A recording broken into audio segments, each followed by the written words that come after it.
Normally आप लोगों ने ये देखा होगा कि जो पत्नी है वो अपने पति से खर्चा मांगती हैं, अपने पति से मेंटेनेंस मांगती हैं, या फिर आपने ये भी देखा होगा कि जो बच्चे हैं वो अपने माता-पिता से खर्चा मांगते हैं या फिर मेंटेनेंस मांगते हैं। लेकिन क्या कोई ऐसा भी कानून है जिसमें माता-पिता जो हैं वो अपने बच्चों से खर्चा मांग सकते हैं?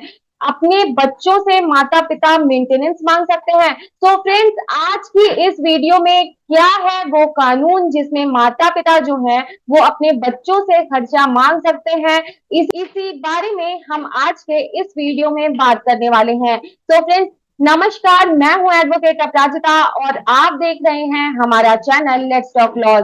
दोस्तों, अगर आपने अभी तक हमारे चैनल को सब्सक्राइब नहीं किया है तो हमारे चैनल को सब्सक्राइब कर लीजिए, क्योंकि लॉ से रिलेटेड बहुत ही ज्यादा इंफॉर्मेटिव कंटेंट आपको हमारे चैनल पर मिलता रहता है। तो बिना किसी देरी के चलिए फ्रेंड्स वीडियो को स्टार्ट करते हैं। तो फ्रेंड्स, जिस जजमेंट में ये लॉ पॉइंट डिसाइड किया गया है उसका नाम है जगन्नाथ वर्सेस हरि भाव।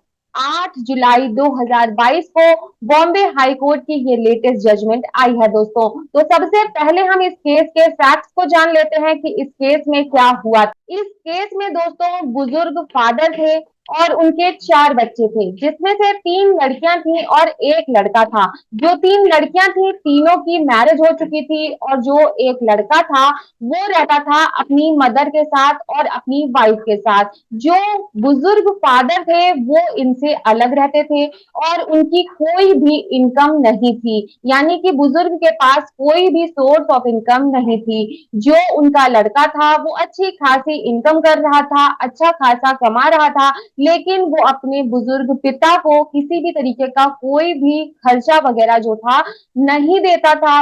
अपने बुजुर्ग पिता को उनका जो बेटा था वो मेंटेन नहीं करता था। तो यहाँ पर जो बुजुर्ग पिता थे उन्होंने एक मेंटेनेंस पेटिशन डाली मैजिस्ट्रेट के पास में अंडर सेक्शन 125 ऑफ सीआरपीसी कि मुझे मेरे बेटे से खर्चा दिलवाया जाए। तो सबसे पहले हम सेक्शन 125 ऑफ सीआरपीसी को डिस्कस कर लेते हैं कि सेक्शन 125 ऑफ सीआरपीसी क्या कहता है। दोस्तों, सेक्शन 125 ऑफ सीआरपीसी ये कहता है कि कोई अगर वाइफ है तो वाइफ जो है वो इस सेक्शन के तहत अपने हस्बैंड से मेंटेनेंस क्लेम कर सकती है और बच्चे जो हैं वो अपने मदर फादर से भी मेंटेनेंस जो है वो क्लेम कर सकते हैं। और अगर मदर फादर जो हैं उनके पास में कोई भी सोर्स ऑफ इनकम नहीं है तो वो अपने बच्चों से मेंटेनेंस क्लेम कर सकते हैं। तो यहाँ पर भी एक जो बुजुर्ग पिता है उनके द्वारा मेंटेनेंस पेटिशन मजिस्ट्रेट के सामने लगाई गई थी और मजिस्ट्रेट ने उनकी मेंटेनेंस पेटिशन को जो है वो अलाउ कर दिया था और मैजिस्ट्रेट ने ये डायरेक्शन दिया बेटे को कि आपको अपने पिता को पर मंथ 5000 रुपीज मेंटेनेंस देना है। तो यहाँ पर भी दोस्तों जो बुजुर्ग पिता थे उनके द्वारा मेंटेनेंस पेटिशन मजिस्ट्रेट के सामने लगाई गई थी और मजिस्ट्रेट ने उसको अलाउ कर दिया था और ये साथ ही बेटे को डायरेक्शन दी थी कि 5000 रुपए जो है वो बेटे को हर महीने अपने बुजुर्ग पिता को मेंटेनेंस देना है। इस ऑर्डर को बेटे ने रिवीजन पिटीशन फाइल करके सेशन कोर्ट में जो है वो चैलेंज किया और कोर्ट के पास में बेटे का ये कहना था कि मेरे पिता ने एक प्रॉपर्टी को बेच दिया है और उस प्रॉपर्टी को बेचने के बाद में मेरे पिता के पास काफी सारा पैसा आ गया है, तो इनको अब मेंटेनेंस की किसी भी तरीके की कोई भी रिक्वायरमेंट नहीं है। तो इस मेंटेनेंस ऑर्डर को जो है वो सेट असाइड किया जाए। तो यहाँ पर सेशन कोर्ट ने उसकी इस बात को मान लिया कि पिता ने एक प्रॉपर्टी को बेच दिया है और बेचने के बाद में उनके पास में काफी सारा पैसा आ गया है, तो अब उनको यहाँ पर बेटे से मेंटेनेंस की किसी भी तरीके की कोई भी जरूरत नहीं है। तो यहाँ पर सेशन कोर्ट से बेटा जो है वो केस को जीत जाता है। तो यहाँ पर सेशन कोर्ट के ऑर्डर को जो है वो फादर फिर से अपील फाइल करके हाई कोर्ट में चैलेंज करते हैं और बॉम्बे हाई कोर्ट के सामने दोनों पार्टीज की तरफ से काफी सारे आर्गुमेंट होते हैं दोस्तों कि मेरा बेटा जो है उसकी अच्छी खासी इनकम है और वो ड्यूटी बाउंड है कि वो मेरे को मेंटेन करे, ऐसा फादर का कहना था।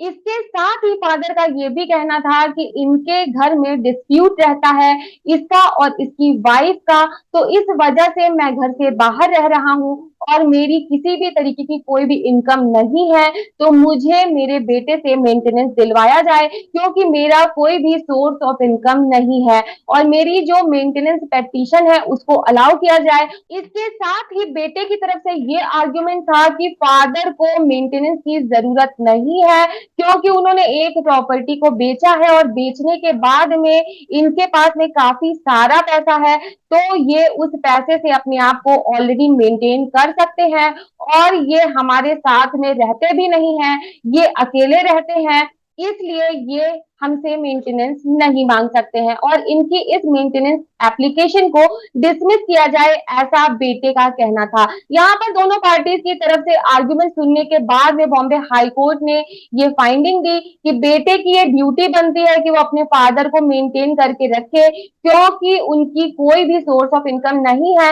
हालांकि हम मानते हैं कि प्रॉपर्टी बेचने के बाद में इनके पास में पैसा आ गया है, लेकिन फिर भी बेटे की ये ड्यूटी बनती है कि वो अपने फादर को मेंटेन करके रखे, उनकी देखभाल करे, क्योंकि फादर ने भी अपने बेटे के चाइल्डहुड में उनकी पढ़ाई लिखाई भी करवाई है और उनको मेंटेन किया है और उन्होंने अपने बेटे की देखभाल भी की है। तो इस टाइम जो है वो बेटे की ड्यूटी बनती है कि वो अपने फादर को मेंटेन करे और उनकी देखभाल करे। तो यहाँ पर बॉम्बे हाई कोर्ट ने बेटे को ये डायरेक्शन दी कि आपको अपने फादर को मंथली मेंटेनेंस अमाउंट जो है वो देना है। यहाँ पर जो सेशन कोर्ट है उसने जो ऑर्डर पास किए थे उसको बॉम्बे हाई कोर्ट ने सेट असाइड किया और फादर की जो अपील थी उसको अलाउ किया। तो फ्रेंड्स, मैं उम्मीद करती हूँ कि आप लोगों को ये वीडियो पसंद आई होगी। अगर वीडियो आपको पसंद आई हो तो ऐसी और लीगल इन्फॉर्मेटिव वीडियोस के लिए हमारे चैनल को सब्सक्राइब करके जाइएगा, साथ ही इस वीडियो को लाइक करके अपना प्यार जरूर दीजिएगा। वीडियो पसंद आई हो वीडियो को लाइक कीजिएगा, चैनल को सब्सक्राइब कीजिएगा। फिर मिलती हूँ नई इन्फॉर्मेटिव वीडियो के साथ। Till then bye bye.